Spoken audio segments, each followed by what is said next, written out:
This is Boxing Ticket tonight in association with that prize guy. We're here in Letterkenny for Rumble in the Hills. Delighted to be joined by the only debutant on the card, Rhys Owens. I'm going to get your thoughts first of all. Obviously, I guess when you thought of this, it's been longer. You probably waited than you'd had hoped, but your immediate reaction to obviously your stoppage win on debut here in Letterkenny. Yeah, it was great. Obviously, everybody dreams of a stoppage on your debut. I felt very comfortable getting in there. A bit different once the first bell went. Small gloves, it's all different. The loud fans. I was a wee bit eager at times. I know I dropped them in the first round. We spoke before. I didn't get carried away with it, but I just felt like I was maybe loading up a bit too much. Mightn't have looked like it, but I felt like I was just exerted energy a wee bit. Would I like to have maybe controlled a bit better, but here, that's me being ultra critical. Stoppage is stoppage, happy enough, on to the next. You're trying to look for the negatives and the positive of a first round stoppage, a third round stoppage one. Like you dropped him in the first, you dropped him in the second, and you were punishing him in the third, and it's probably the right call from the referee to save him for another day, because if he had landed one of them right hooks to his head, you know, he could have been probably out for more than a month. 100%, credit to him, he's a tough man. Over 60 fights, I think, so he's a journeyman, yes, but he's well up there, like he knows his way around the ring.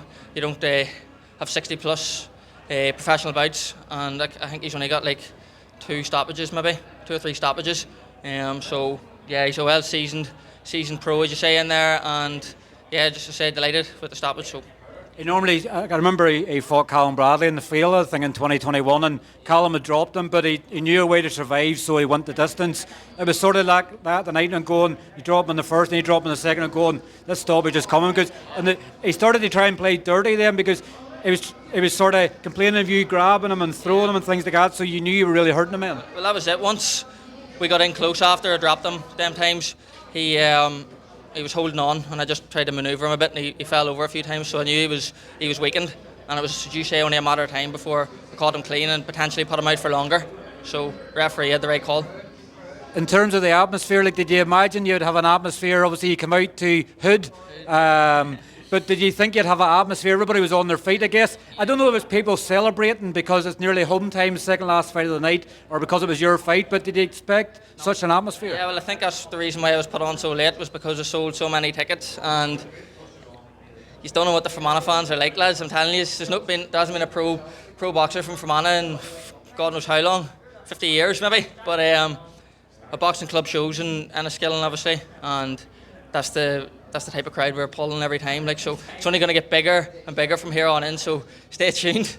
You've got the perfect nickname as well, Lights Out. You know, it's a James Toney special there, but there's no point having lights out if you're not going to stop people. People's going to go, why are you called Lights Out if you're not going to stop anybody? Well, that's it. I put the pressure on from the get-go, so it's a lot to live up to, but as you say, we started off on the right foot.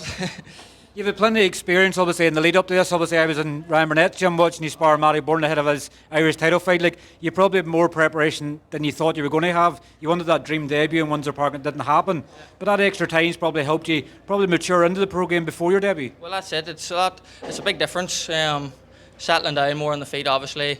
Different speeds of shots, setting the shots up. Not exerting too much energy too early, unlike the amateurs, it's just go, go, go. So yeah, I had a long camp. I was sparring that back, I think that was August time, when I seen you up in Burnett's place. I went over to the World Championships in Liverpool, sparred over in the Four Corners, some of the other gyms over there too. So I got plenty of sparring in with pros, which really brought me on. So I'm doing everything right, sparring the pros, moving around, going to the different gyms, doing everything right, living the life. So it's only a start. Was it surprising for you where you're going to gyms and you're sparring people that's got the experience of the program and they're actually passing on advice to you about your debut? Like, sometimes this is a dog-eat-dog world and people won't give you advice, but a lot of the pros are going, do this and do this, do this in the lead up. Everybody wants to help everybody. Well, that's it. Everybody kind of says the same thing, take it all in, relax, all those sort of things. So you can't really give somebody enough advice. You have to go in there and feel it for yourself too, you know. So like, you can give anybody all the advice in the world, but until you actually get in there, do the walk, do the ring, it's completely different to what you expect. The adrenaline's starting to rush down, and sort of sometimes you're sort of going, you know, get me in again. I believe you're going to be fighting in Belfast in a couple of weeks' time. Yeah, so that was the plan. So obviously come through that one, get the win, most importantly, and then second, most important thing was not to pick up any injuries. So those 2 boxes have been ticked, so it's just up to my management now to get me on the cards. They'll have a wee chat with Sean now, and I'm ready to go if they're willing to put me on it. So, yeah. Yeah, you want the activity, don't you? Obviously, after switching from the amateurs, you want to be kept busy. There's plenty of shows in Ireland, north and south, where you can get as much activity as you want. Yeah, well, that's it. Irish boxing's booming at the minute, as you say, north and south. So there's shows here, there, and everywhere. It's not just Belfast and Dublin anymore. It's now Letterkenny. So it's in a really good place at the minute. So just looking forward to what the future holds. And you're under great management, obviously, with Jamie Conlon and Jason Quigley as well, who's been there and done it.